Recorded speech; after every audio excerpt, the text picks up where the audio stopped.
Bien, voilà que se clôture cette première réunion formelle des ministres des Affaires étrangères du G7 dans un cadre exceptionnel, celui de l'abbaye des Vaux-de-Cernay, qui a certainement inspiré nos échanges et nos réflexions ces 48 dernières heures. Dans le contexte actuel, avec un ordre international qui se fragmente et qui vacille, notre présidence se veut une présidence d'équilibre, de convergence et de résultats, dont le but est d'aboutir à des avancées concrètes pour la sécurité et la prospérité de tous. C'est un programme de travail dense et ambitieux sur lequel nous nous sommes accordés collectivement et qui guidera nos échanges tout au long de l'année. S'agissant des résultats, nous avons lancé 4 grandes initiatives. 1. Réformer ensemble les opérations de maintien de la paix des Nations Unies pour les rendre plus efficaces. 2. Optimiser les chaînes d'approvisionnement humanitaire avec le secteur privé pour en augmenter le nombre de bénéficiaires et faire reculer la faim et la malnutrition dans le monde. 3. Soutenir et participer à la levée de fonds en faveur de la reconstruction de l'arche de confinement de Tchernobyl, perforée l'année dernière par un drone russe. 4. Créer un réseau de ports des pays du G7 et de leurs partenaires, représentant un tiers de la capacité portuaire mondiale, pour faire échec aux stratégies de plus en plus sophistiquées des narcotrafiquants et des criminels organisés. Nous avons aussi décidé la tenue de 3 conférences internationales ou régionales. D'abord, une conférence de lutte contre le trafic de Captagon, cette drogue de synthèse qui fait des ravages au Moyen-Orient, mais jusqu'en Europe. 2. La conférence No Money for Terror, qui se tiendra le 19 mai prochain à Paris pour assécher les nouvelles sources de financement du terrorisme.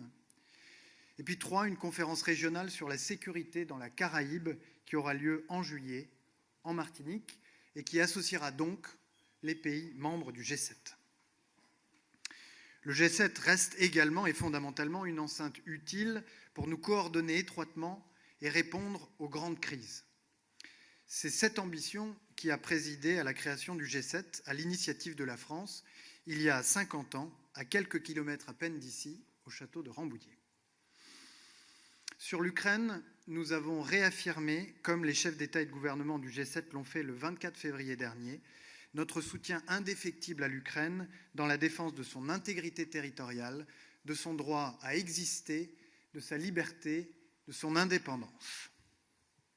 Et puisque M. Lavrov a pu dérouler tranquillement sa propagande hier soir sur une chaîne de télévision française, permettez-moi de lui porter la contradiction. Non, la Russie ne défend pas le droit international, ni en Iran, ni en Ukraine, ni ailleurs. M. Lavrov, on ne défend pas le droit international en lançant une guerre d'agression. On ne défend pas le droit international en envahissant un pays voisin. On ne défend pas le droit international en niant la souveraineté d'une nation, et le recours débridé à la force, en dehors de tout cadre juridique, n'est rien d'autre qu'une expression bestiale de brutalité. Premier mensonge. Non, la Russie n'épargne pas les civils, et j'en veux pour preuve les charniers de Boutcha, les horreurs de Marioupol, les bombardements d'hôpitaux, de maternités ou d'écoles ukrainiennes. Monsieur Lavrov, les enfants d'Ukraine que la Russie déporte dans des camps de redressement pour essayer d'effacer leur histoire et leur identité sont eux aussi des civils. Les faits sont là, il s'agit de crimes de guerre documentés. Deuxième mensonge. Non, les Européens ne ferment pas les yeux quand cela les arrange. Notre positionnement est très clair. Partout où elles adviennent, la France dénonce et se mobilise contre les violations du droit international et du droit international humanitaire. En Ukraine, par la Russie. En Israël, par le Hamas. À Gaza, par Israël. Au Liban, par Israël. En Israël, par le Hezbollah. Au Soudan, par les forces armées. En Syrie et en Irak, par les bourreaux des Yézidis. En Iran, par le régime des Mollahs.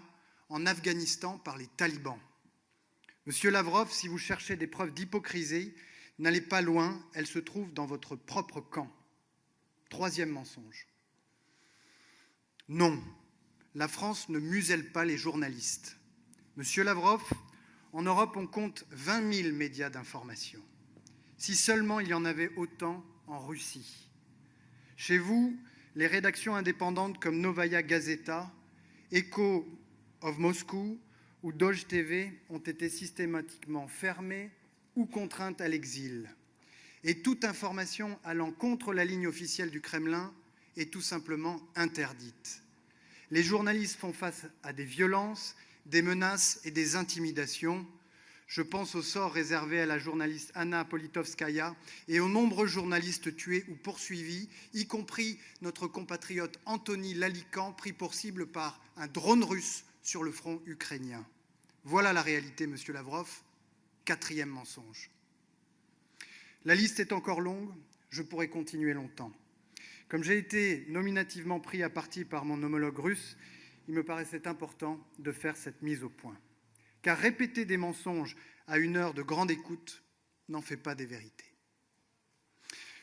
Sur l'Iran, depuis le début de la guerre, la mobilisation du G7 a été exceptionnelle. Le 28 février, au premier jour, nous nous sommes réunis, ministres des Affaires étrangères, en visioconférence. Le 11 mars, le président de la République a tenu une visioconférence avec l'ensemble des chefs d'État et de gouvernement du G7 pour évoquer les conséquences économiques de la guerre au Moyen-Orient, notamment la situation énergétique, ainsi que les mesures pour les atténuer, y compris la libération des stocks stratégiques. Les ministres des Affaires étrangères du G7 ont publié un communiqué le 21 mars 2026, rappelant leur soutien aux partenaires du Moyen-Orient face aux attaques injustifiables de la République islamique d'Iran et de ses supplétifs. Et aujourd'hui même, nous adoptons une nouvelle déclaration sur l'Iran au niveau des ministres des Affaires étrangères. La voilà. Elle appelle à un arrêt immédiat des attaques contre les populations et les infrastructures civiles. Rien ne justifie de prendre pour cible des civils de manière délibérée lors des conflits armés, ni de mener des attaques contre des installations diplomatiques. Et elle réaffirme la nécessité absolue de rétablir de manière permanente la liberté de navigation gratuite et sûre dans le détroit d'Ormuz, conformément à la résolution 2817 du Conseil de sécurité des Nations Unies et conformément au droit de la mer. Pour les temps à venir, nous nous sommes accordés sur le principe d'une réunion des ministres des Affaires étrangères du G7 avec ceux du Conseil de coopération des États arabes du Golfe. Le secrétaire d'État américain, Marco Rubio, a accepté de briefer le Conseil des Affaires étrangères de l'Union européenne. Enfin, nous sommes convenus de poursuivre nos travaux pour contribuer à la résolution de la situation dans le détroit d'Ormuz. Au sujet du Liban, j'ai souligné que la gravité de la conjoncture régionale renforçait la nécessité de préserver la stabilité du Liban, de soutenir ses institutions légitimes, de préserver les civils, de garantir la pleine restauration de sa souveraineté. Enfin, nous avons pu échanger sur d'autres conflits et menaces sur la paix et la sécurité dans de nombreuses régions. En particulier le Soudan, où nous cherchons à soutenir les efforts en faveur d'une trêve humanitaire, mais aussi la situation au Venezuela, à Cuba, en Haïti, et sur l'importance d'un Indo-Pacifique libre et ouvert fondé sur l'état de droit. J'ai rappelé que notre attention devait continuer à se porter sur la situation à Gaza et que la crise au Moyen-Orient ne devait pas compromettre nos efforts pour la mise en œuvre de la deuxième phase du plan de paix.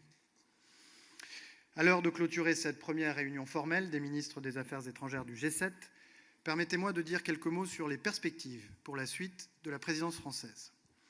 La prochaine étape sera bien sûr le sommet que le président de la République accueillera à Évian au mois de juin. Les questions géopolitiques y seront naturellement abordées, mais certaines de nos initiatives concrètes pourraient également y aboutir. Nous continuerons à échanger entre ministres des Affaires étrangères du G7. Une prochaine rencontre informelle est prévue en marge de l'Assemblée générale des Nations unies, où je souhaite que nous poursuivions la dynamique de convergence avec les pays des BRICS sur tous les sujets sur lesquels il est possible et utile d'avancer ensemble. Enfin, pour conclure l'année, nous tiendrons la deuxième réunion formelle des ministres des Affaires étrangères du G7 à Marseille, les 9 et 10 novembre, ce qui nous permettra de mettre en pratique les nombreuses initiatives concrètes sur lesquelles nous nous sommes mis d'accord au cours des 48 dernières heures, ici, au Vaud-de-Cernay.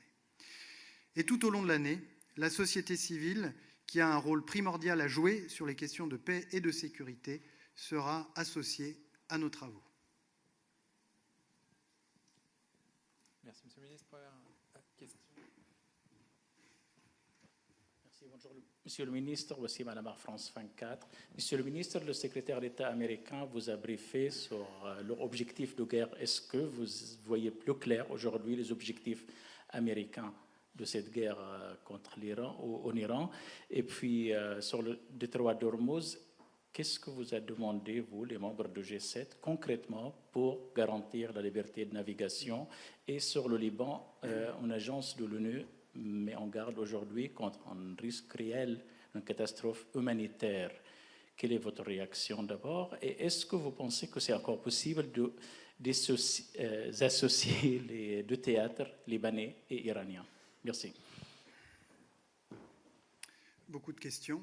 Sur la première, je ne vais pas parler à la place de Marco Rubio et je vous renvoie volontiers aux déclarations publiques qu'il a pu faire récemment et qui correspondent aux conversations que nous avons eues aujourd'hui. Les objectifs militaires affichés des États-Unis étant, je dirais, la mise hors d'état de nuire des capacités balistiques de l'Iran, si je devais résumer. Sur la deuxième question, qui est celle du détroit d'Ormuz, nous avons eu de nombreuses conversations tout au long de ces 2 jours, non seulement entre pays du G7, avec les États-Unis d'Amérique, mais également avec les pays que nous avions invités, et notamment l'Inde et l'Arabie saoudite, qui sont intéressés au premier chef, et pour différentes raisons. Il y a un consensus qui se retrouve, je crois, très largement au sein de la communauté internationale pour préserver un bien commun qui est la liberté de navigation. Il est hors de question de vivre dans un monde où les eaux internationales sont fermées à la navigation dans le cadre de conflits qui ne concernent pas les pays qui ont besoin que cette circulation puisse avoir lieu. Et la France a marqué sa disposition, dans le cadre d'une initiative lancée par le président de la République, à bâtir une mission internationale permettant la liberté de navigation dans le détroit d'Ormuz, une fois le calme revenu, dans une posture strictement défensive et en accord, si l'on peut dire, ou dans le cadre d'accords avec les principaux pays concernés. S'agissant du Liban, vous m'avez interrogé sur la dissociation des deux théâtres, et ma réponse, elle est simple, c'est que jamais le Liban n'aurait dû être entraîné dans cette guerre qu'il n'a pas choisie. Et c'est une responsabilité écrasante du Hezbollah que d'avoir fait ce choix qui plonge le pays, une nouvelle fois, au bord du précipice. Je crois qu'il n'y a pas de nécessité à ce que les deux théâtres soient associés, mais qu'au contraire, il faut redoubler nos efforts pour, d'une part, faire cesser les hostilités au Liban, faciliter un dialogue de haut niveau qui serait historique entre les autorités libanaises et les autorités israéliennes, qui leur permettrait de s'accorder sur le processus de désarmement du Hezbollah qui doit rendre ses armes, et de cheminer vers un règlement du différend qui les oppose depuis 1949. Et d'ici là, eh bien, il faut qu'Israël puisse s'abstenir de toute opération terrestre, s'abstenir de toute atteinte aux infrastructures civiles, de toute atteinte portée aux zones densément peuplées, et notamment Beyrouth, pour qu'un chemin vers la paix reste possible. Je salue une nouvelle fois, comme je l'ai fait hier, je crois, les décisions courageuses qui ont été prises par le gouvernement libanais. D'abord, de déclarer illégales les activités militaires du Hezbollah, d'ordonner à l'armée de procéder au désarmement de la milice, et puis plus récemment, de retirer ses accréditations à l'ambassadeur d'Iran au Liban. C'est bien une manière pour le Liban, je crois, d'exprimer très clairement, par ces décisions, qu'il ne souhaite en aucun cas être associé à cette guerre et qu'il ne souhaite pas que des puissances étrangères puissent faire de ce pays un théâtre secondaire d'une guerre qu'il n'a pas choisie. Bonjour, Capucine Diaz pour TF1 LCI. On voulait savoir si vous étiez en lien avec votre homologue iranien pour faire libérer Cécile Collère et Jacques Paris. Non seulement je suis en lien avec lui, le président est en lien avec son homologue. Il lui a, il y a quelques jours seulement, exprimé une nouvelle fois notre exigence absolue de libération définitive et de retour en France de nos deux compatriotes, Cécile Kohler et Jacques Paris, qui sont à cette heure à l'ambassade de France en sécurité avec les agents diplomatiques et consulaires qui les entourent, et dont je veux saluer une nouvelle fois le courage et le dévouement. Bonjour Monsieur le Ministre, Naoufel El Kaofi pour BFM TV. Vous êtes entretenu longuement avec votre homologue américain. Qu'est-ce que vous êtes dit? Comment vous l'avez senti? Est-ce qu'il était en confiance? Est-ce qu'il a réussi à vous convaincre de vous investir davantage dans la réouverture du détroit d'Ormuz? Et une deuxième question sur la position de la France. Est-ce que la France souhaite être un médiateur entre l'Iran et les États-Unis? Parce que vous trouvez que la France ne s'est pas impliquée depuis le début de cette crise, depuis le 28 février? Je puis attester devant vous de la mobilisation exceptionnelle du ministère de l'Europe et des Affaires étrangères, de son centre de crise et de ses soutiens, des 15 postes diplomatiques et consulaires des pays concernés, depuis le début de cette crise, pour apporter des réponses à nos compatriotes. Ils sont 400 000 à être résidents ou de passage dans la région, pour faciliter leur rapatriement, en affrétant des vols, en appelant les compagnies aériennes à augmenter la taille et la fréquence des vols à destination de la France.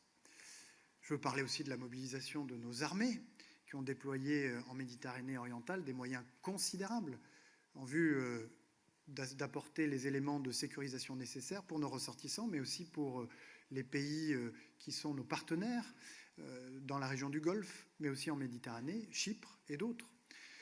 Et puis sur le plan diplomatique, ne croyez pas qu'une réunion du G7, ça s'improvise, ça se prépare. Et les équipes du ministère des Affaires étrangères ont préparé très activement cette rencontre avec les pays du G7, avec l'Arabie Saoudite, l'Inde, le Brésil, la Corée du Sud, pour qu'elle puisse être utile, qu'elle puisse être un moment de partage, d'analyse, de diagnostic, mais aussi de décision et de déclaration, comme nous le faisons avec cette déclaration que je viens de vous présenter. Donc, le secrétaire d'État Marco Rubio, avec lequel je me suis entretenu plusieurs fois depuis le début de la crise, sait parfaitement le niveau de mobilisation de la France. Et comme les autres participants à nos échanges, il souhaite qu'une fois les objectifs militaires des États-Unis atteints, eh bien que la sécurité maritime et que la liberté de navigation puissent être assurées dans le détroit d'Ormuz comme dans toutes les eaux internationales du monde. Vous m'avez ensuite interrogé sur les questions de médiation. Bon, des échanges ont commencé qui s'appuient sur la médiation du Pakistan, mais aussi d'autres pays comme l'Égypte et la Turquie. Nous soutenons ces efforts, nous souhaitons qu'ils puissent produire des résultats pour la réouverture du détroit d'Ormuz, pour la désescalade, bref, pour mettre fin à cette escalade qui entraîne avec elle des conséquences considérables et dangereuses pour l'économie mondiale. Peut-être une dernière question. Oui, bonjour Monsieur le Ministre, John Reich de Reuters. Je vais juste revenir sur l'Ormuz et sur l'Iran. Pour bien comprendre, Marco Rubio n'a pas formulé aucune demande précise aux partenaires du G7 pour aider sur le détroit d'Ormuz. Est-ce qu'il a donné, en tout cas, de moindres indications sur quand la guerre puisse se terminer? Et éventuellement, est-ce qu'il a écarté la possibilité de troupes au sol? Et juste parce que personne n'a posé la question sur la Russie et l'Ukraine, est-ce que vous sortez de cette réunion confiant que les États-Unis ne vont pas essayer de forcer l'Ukraine à accepter un mauvais accord? Donc à nouveau, sur les propos de Marco Rubio, je ne vais pas parler à sa place et je vous renverrai à ses déclarations publiques. Et quant à la question du détroit d'Ormuz, je crois que l'objectif est largement partagé. Et je vous invite, si vous vous intéressez vraiment à ces questions, à revenir sur l'adoption de la résolution 2817 du Conseil de sécurité des Nations Unies, qui a reçu le parrainage d'une grande majorité des pays du monde et qui touche justement à la question de la liberté de navigation et de la sécurité maritime. Ce qu'il faut bien comprendre, c'est que les mers se divisent en deux parties. Il y a les eaux territoriales qui, en quelque sorte, sont placées sous la juridiction des États, et il y a les eaux internationales, qui sont un bien commun par lesquels les échanges d'un bout à l'autre de la planète peuvent se faire. Et il est hors de question pour quiconque que ce bien commun, qui est protégé par le droit de la mer, puisse être remis en question par quiconque. Et donc cet objectif est largement partagé. Il passera nécessairement, d'une manière ou d'une autre, une fois le calme revenu, ou une fois que les objectifs militaires des États-Unis auront été atteints, ou une fois que le pic des hostilités aura été dépassé, passera nécessairement par un système d'escorte. Un système d'escorte qui permettra d'apporter la sécurité nécessaire pour que la circulation des navires puisse reprendre au plus vite. Vous voyez bien que chaque jour qui passe, la situation s'aggrave, faute de circulation des navires depuis le golfe Persique vers le reste du monde. Et donc, pour que la reprise se fasse dans les meilleures conditions et au meilleur rythme possible, il faudra d'une manière ou d'une autre que cette mission internationale qu'a proposée le président de la République puisse intervenir dans le respect du droit international et du droit de la mer. Et c'est ce à quoi nous voulons travailler. Vous m'avez interrogé sur la Russie et l'Ukraine. Ce que je puis vous dire, c'est que nous avons partagé un certain nombre de constats. Premier constat, la Russie était déjà en échec militaire et économique. Militaire parce que son opération spéciale, qui ne devait durer que quelques jours ou quelques semaines, s'est heurtée à un mur, le mur de la résistance ukrainienne, que la Russie de Vladimir Poutine accuse des pertes humaines supérieures à 1 million, ce qui est supérieur à l'ensemble des pertes humaines de l'Union soviétique et de la Russie depuis la fin de la Deuxième Guerre mondiale, et qu'aujourd'hui, c'est plus de 1000 soldats russes sur le front qui sont tués. Donc c'est un échec militaire. Et dans les temps derniers, l'Ukraine a repris plus de territoire à la Russie que la Russie n'en a pris à l'Ukraine.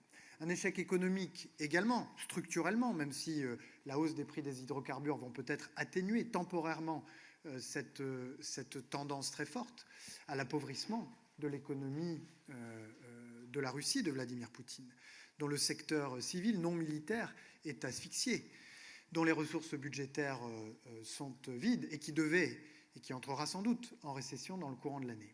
Mais à cet échec militaire et à cet échec économique s'ajoute un échec stratégique, puisqu'après Bachar al-Assad et Nicolas Maduro, la disparition de l'ayatollah Khamenei fait perdre à Vladimir Poutine celui qui était peut-être le dernier de ses alliés.